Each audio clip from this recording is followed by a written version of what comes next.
Sticking with USAID, one of its crucial functions was getting humanitarian supplies into Gaza during the conflict there and during the ceasefire. Now, the last tranche of funding that it paid to the partners in the region was end of January. So there's a kind of block here. Will state be taking over this type of function come July the 1st? And what is going to happen for the funding for the partners applying that humanitarian relief in Gaza in the interim? Well, we're at a state where Congress has just been notified that this transition is happening. I can't speak to the decisions that will be made once that decision occurs through USAID as it exists and how it moves into state. So that's the process that's happening right now. So I don't have something for you on that. But we also know that that dynamic is very complicated, as we've talked about every day, importantly, and it remains complicated.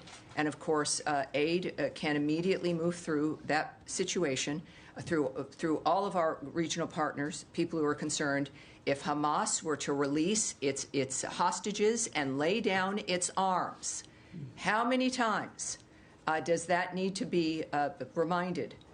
Because that's the solution. And when that does occur, as we saw with the first element of the ceasefire, is that the region cares about this, the nations in the region, the world cares, the United States of America cares, to where its leadership is involved in this as a main North Star of what needs to be solved.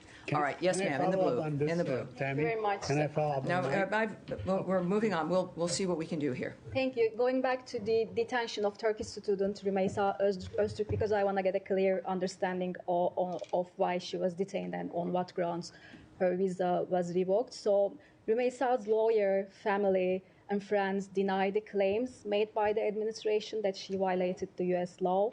Her lawyer states that Rümeysa has not been accused of committing any crime, and they say she was detained solely for writing an article criticizing Israel. What is your response to that? Was she detained just because she wrote an article expressing her views?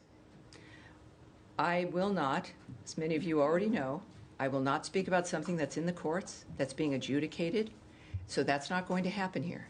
I can point to Secretary Rubio's remarks about this on the plane to the reporters as we were returning home last night, is that the DHS, which manages this framework, clearly felt that she had committed crimes that required her detention.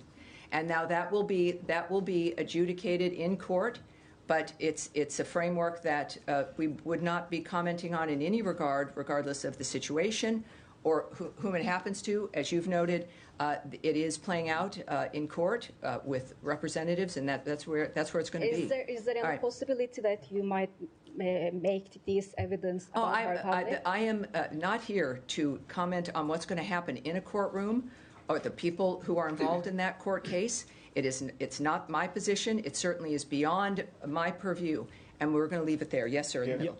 Thank you, Tammy.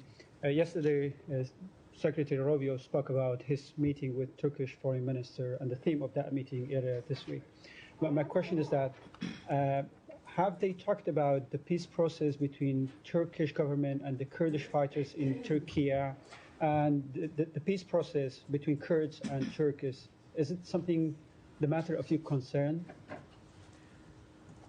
Here's what I think we know, and again, the Secretary spoke about this a little bit also on the plane.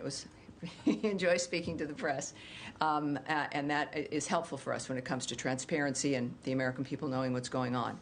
I, of course, and I know why you ask, and everyone wants to know, but I'm not in a position where I'm going to speak about the nature of a conversation between the Secretary of State of the United States and the Foreign Minister of Saudi Arabia or anyone else in a position in any country where there's discussions about any kind of dynamic involving governance and the choices that those governments make.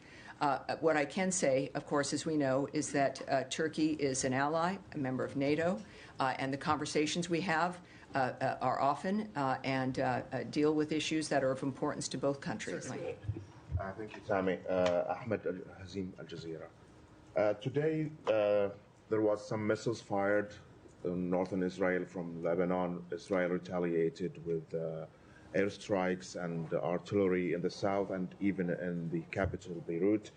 My question is that the ceasefire agreement, in it, there is a mechanism for reporting violation or alleged violation of the agreement itself, the ceasefire itself. This mechanism is led by the United States, will include France, UNIFIL, and both parties have to report any violations to the cease agreement. Was this mechanism implemented in this incident? Well, I can say a few things about this, including Israel is defending its people and interests by responding to rocket attacks from terrorists in Lebanon. As part of the cessation of hostilities agreement, the government of Lebanon is responsible for disarming Hezbollah, and we expect the Lebanese armed forces to disarm these terrorists to prevent further hostilities. The reason that any attacks have happened is because terrorists launched rockets into Israel from Lebanon. That is a violation of the cessation of hostilities. It is a violation of the ceasefire when terrorist groups, when armed groups, shoot rockets into Israel. Whether it's Hezbollah or whether it's Palestinian groups like Hamas, it does not matter. Israel has to respond as the United States would have to respond, or any other country would have to respond in this kind of situation. We stand by Israel, of course, and it's a dynamic that also continues to unfold, but I think it's pretty clear that this is the responsibility of the Lebanese armed forces to disarm the terrorists who are preventing, in order for us to prevent further hostilities. Yes, sir, in the middle. Thank you very much. Several human rights organizations and the media reported that many civilian activities have been arrested in Iranian Kurdistan for participating in Nowruz celebrations. Have you received any reports on this matter, and how would you to describe human rights record in Iran? Yes, yes, we are aware of those reports that the Iranian regime has been arresting Iranian Kurds for participating in those celebrations. The regime is one of the world's worst violators of human rights, oppressing the Iranian people to maintain its grip on power and curtailing their exercise of fundamental freedoms. In Iran, the freedom of expression, peaceful assembly, and religion are completely ignored. The regime unjustly executes more people than any other country, persecutes members of religious and ethnic minority groups, and uses tactics like arbitrary arrest and torture and other violations to intimidate political opponents and squash dissent. We will continue to support and defend the human rights of the people of Iran against the regime's continued human rights abuses and authoritarian repression. All right. All right, go ahead. Thank you, Tammy. Very quick question. Axios reported yesterday that a new U.S. proposal was submitted to reignite the ceasefire talks and so on. Can you share with us anything about the status of this peace proposal that was submitted by the United States? Is it gaining traction? What is next? Yes, I can't speak to that today, but we are, again, next week returning we're going to have a Monday briefing, and I have a feeling you might have another question, and I will be answering your question tomorrow, but we'll do that. What I do want to discuss here, sir, and if someone has... I want to discuss the Hezbollah sanctions that we have going on as well. I know that many of you might be interested in that as well. But let's go on. I'm not going to start to try to direct what we're saying here. Let's go on. Let's go on here. Yes, sir. Yes, sir. Go ahead. Yeah, I was about to ask about the Hezbollah. You can talk a little bit about the sanctions and also the Lebanese foreign minister with the Syrian one signed an agreement for the border in Syria between Syria and Lebanon. If you have also something on that. Yes, yes, we do. So first, let's start here with Hezbollah. The United States is designating 5 individuals and 3 entities pursuant to Executive Order 13224 as amended for ties to U.S.-designated Hezbollah or individuals designated through this action. The action advances President Trump's maximum pressure policy on Iran and its proxies. We will continue to disrupt the complex schemes Hezbollah uses to conceal its illicit behavior and acquire revenue to fund its malign activities. And we will, the United States, will take decisive action against anyone involved in facilitating Iran's oil sales at any stage of the supply chain.